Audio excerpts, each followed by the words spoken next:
지난 1997년 세계문화유산으로 지정된 우리의 자랑스러운 문화재 수원 화성. 이 아름다운 문화유산을 눈으로만 보는 여행은 숱한 아쉬움만 남겼는데요. 이제 눈과 귀가 함께 열리는 수원 화성 여행이 가능하다는 거. 이 기쁜 소식을 여러분과 함께 공유하고 싶은 마음에 수원으로 한달음을 달려왔답니다. 우리뿐 아니라 외국인 관광객들이 두 손 들어 환영한다는 수원 시티투어가 바로 오늘 우리가 함께할 새로운 수원 여행인데요. 수원 시티투어와 함께 하시려면 먼저 수원역에서 집결. 화성의 서장대와 화서문, 화홍문, 그리고 화성 행궁과 연무대를 거친 뒤 수원 시내에서 월드컵 경기장을 지나 수원 드라마 센터까지 둘러보는 것이 오늘의 여행 코스 되시겠습니다. 어때요? 이만하면 알찬 여행이 되겠죠? 자, 그럼 수원 제대로 즐기는 풀코스 만찬으로 여러분을 초대합니다.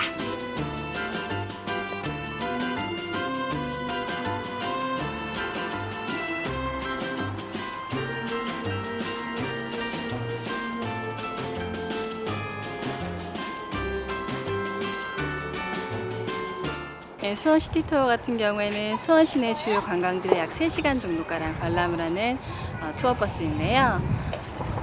보통 외국인들이나 외부에서 손님들 오셨을 때 굉장히 길 찾기가 힘들잖아요. 그래서 이제 좀 더 편의를 도모하고자 이제 유명한 관광지를 데려다 드리는 버스이고요. 저희가 이번 최근에 신설된 이제 코스가 하나 있는데요. 일요일 날 이제 7시간 정도가량 걸리는 버스인데요. 이 수원 안에 관광지를 관람하시고 나서 이제 화성시에 있는 윤건능과 용시사까지 가시게 되는 코스이죠. 정조의 효심과 실학이 낳은 근대 성곽 건축의 백미, 수원 화성을 제대로 알고 가려면 우선 이곳에 들러야 합니다.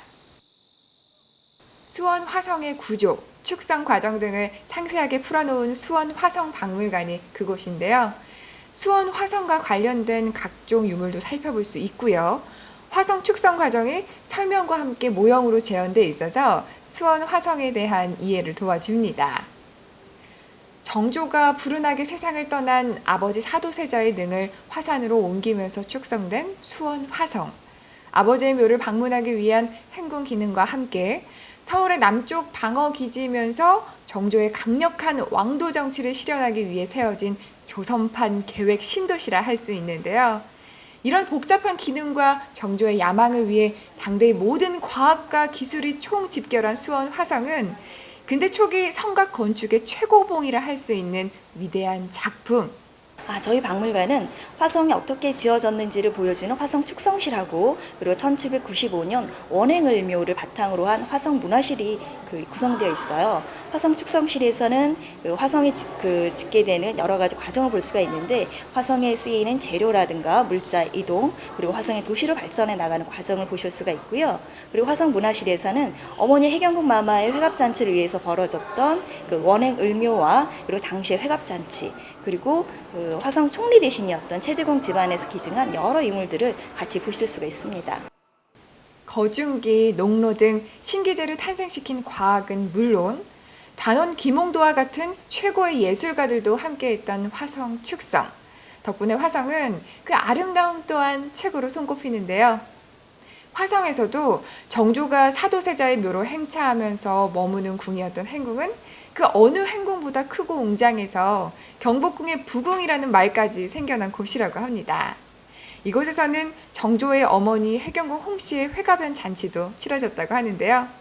과거에는 보기 힘들었을 그 화려한 궁중 행차를 이곳에서 볼 수도 있습니다.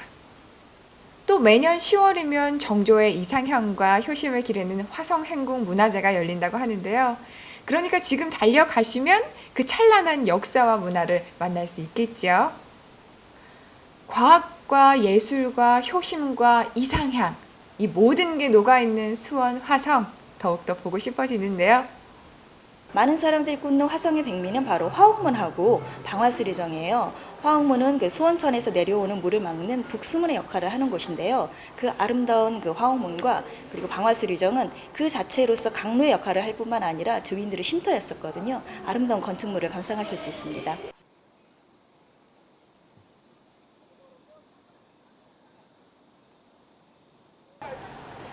박물관을 둘러보며 사전 지식을 쌓은 뒤 수원 화성 시티투어에 합류, 본격적인 탐방을 떠나기로 했습니다. 시티투어는 수원 화성 코스와 수원 화성과 아울러 사도세자의 능인 화성시 윤건능까지 둘러볼 수 있는 1일 코스로 마련되어 있는데요. 1일 코스는 매주 일요일에만 운영된다고 합니다. 서장대 관광 안내소 앞에 있고요. 앞으로 한 3분 정도 더 올라가시면은 서장대라고 해서 성곽 안에서 가장 높은 곳이고요. 해발 147m밖에 안 되지만은 성곽 안에서 가장 높은 곳입니다. 옛날에는 이 화성 행궁이라고 해서 평소에는 임금님께서 이제 머물다 가시는 호텔과 같은 곳인데 이제 원래의 목적은 관청처럼 사용됐었습니다. 그래서 관청이 있고 주변으로 일반 마을이 있는 도시였는데요. 그래서 4개의 문을 만들어서 사람들이 드나들 수 있게 있었어요. 남문 팔달문, 북문 장안문, 동문 창녕문, 서문, 화서문 이렇게 4개의 문을 두었고 문을 주변으로 해서 성곽이 전부 다 연결이 되어 있는데요. 전체 총 길이 약 5.74km. 천천히 걸으시면서 다 보시면 약 3시간 정도가량 걸리는데요.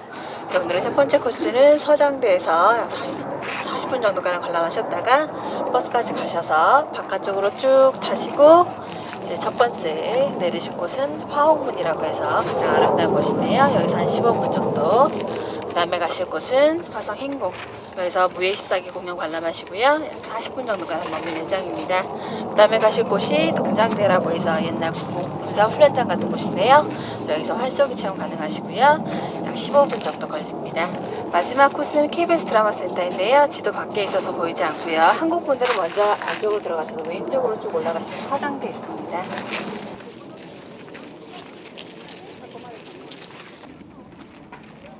첫 번째 코스는 서장대. 다소 고지대에 올라앉아 있어서 오르는 길은 그리 쉽지 않습니다.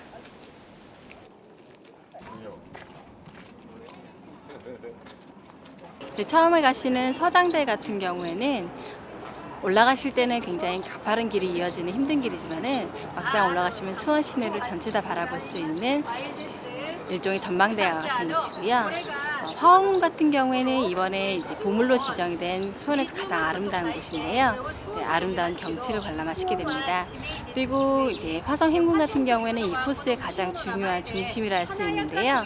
옛날에 이제 임금님께서 오셨을 때 그 모습이라든가 아니면은 이제 주말에 특히나 오셨을 때는 우리 어린이 친구들 좋아하는 만들기, 상화 만들기나 도자기 체험 같은 것들을 여러 가지 하실 수가 있으세요.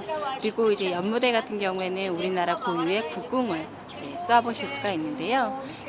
1,000원이라는 가격으로 아주 즐거운 경험을 얻고 가실 수가 있으시죠. 화성 장대라고도 하는 서장대. 장대는 장수들이 군사를 지휘하던 누각을 말하는데요. 수원 시내가 한눈에 내려다 보이는 멋진 전망대이기도 합니다. 서장대는 정조가 아버지의 능을 참배하러 행차했을 때 직접 장용영의 군사를 지휘하던 곳. 지금의 서장대는 2번이나 방화로 소실되었다가 복원된 것인데요. 서장대를 비롯한 성의 시설물은 41개소에 이른다고 합니다.